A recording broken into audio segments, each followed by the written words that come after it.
स्वागत है आपका नेक्स्ट आईएएस की इस खास पेशकश न्यूज़ एंड व्यूज़ में।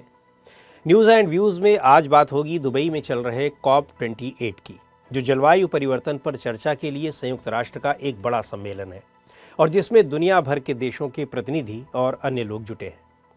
ये सम्मेलन ऐसे वक्त हो रहा है जब पिछले साल दुनिया के कई हिस्सों में मौसम की भीषण मार देखने को मिली और जलवायु यानी टेम्परेचर, बारिश इत्यादि से जुड़े कई रिकॉर्ड टूटे हैं।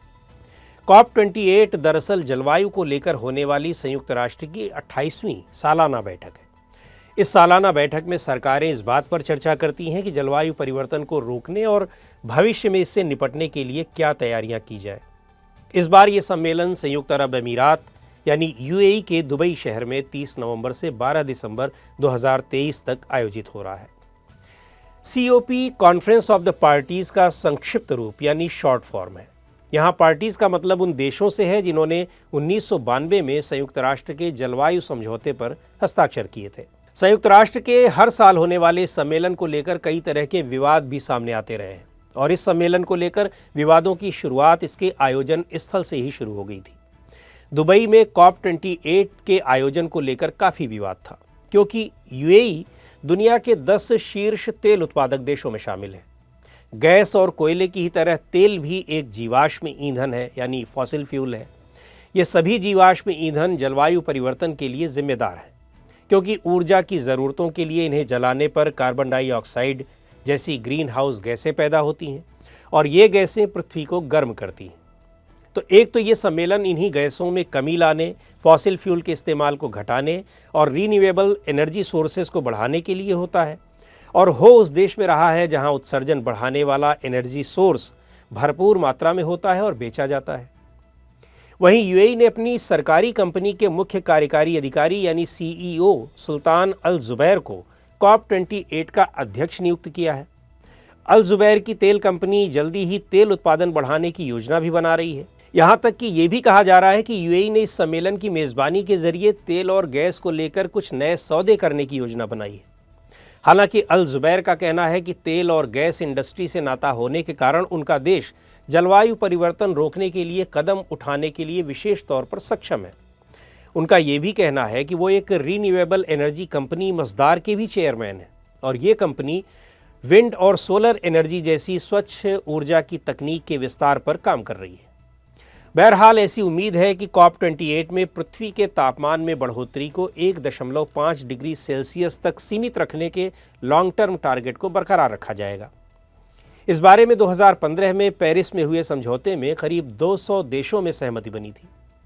संयुक्त राष्ट्र में जलवायु पर नज़र रखने वाली संस्था inter governmental panel on climate change यानी IPCC के अनुसार 1.5 डिग्री सेल्सियस वो अहम लक्ष्य है जिससे जलवायु परिवर्तन के खतरनाक असर को रोका जा सकता है।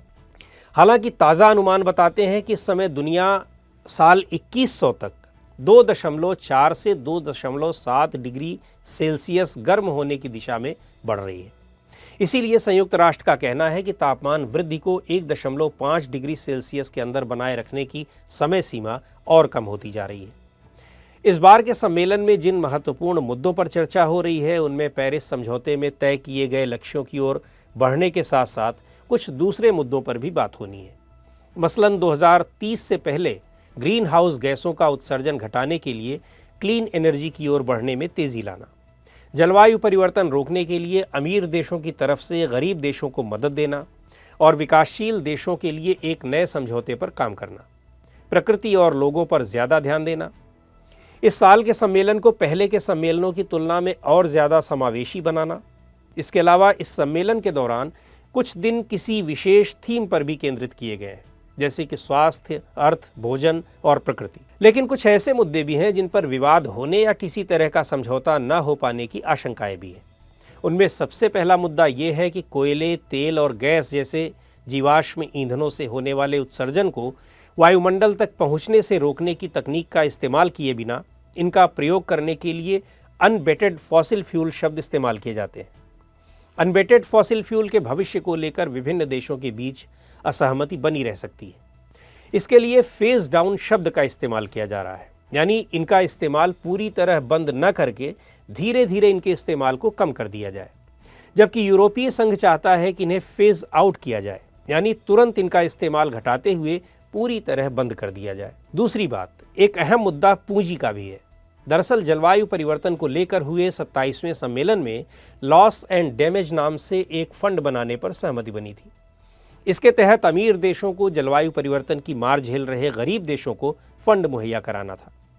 लेकिन ऐसा कैसे किया जाएगा, इसे लेकर अब तक कोई स्पष्टता नहीं बनी है। बड़ा सवाल ये है कि COP28 से क्या कुछ बदल सकेगा या फिर ये भी एक सम्मेलन बन करके रह जाएगा। पिछले सम्मेलनों की आलोचना करने वाले एक्टिविस्ट्स का कहना है कि ये सम्मेलन वास्तव में ग्रीन वॉशिंग है, यानी इनमें देश और कारोबारी सिर्फ अपनी उपलब्धियां गिनाते हैं लेकिन वास्तव में कोई ठोस कदम नहीं उठाते। लेकिन जब दुनिया भर के नेता इस तरह से जुटते हैं तो विभिन्न देश अपने स्तर पर इसके लिए क्या कदम उठा रहे हैं उसकी जानकारी भी शेयर करते हैं।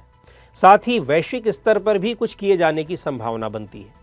उदाहरण के लिए संयुक्त राष्ट्र का कहना है कि पेरिस में हुए COP21 में पृथ्वी के तापमान में हुई बढ़ोतरी को 1.5 डिग्री सेल्सियस तक रोके रखने पर जो सहमति बनी थी, उसके जरिए जलवायु को लेकर कुछ करने की एक वैश्विक पहल हुई है।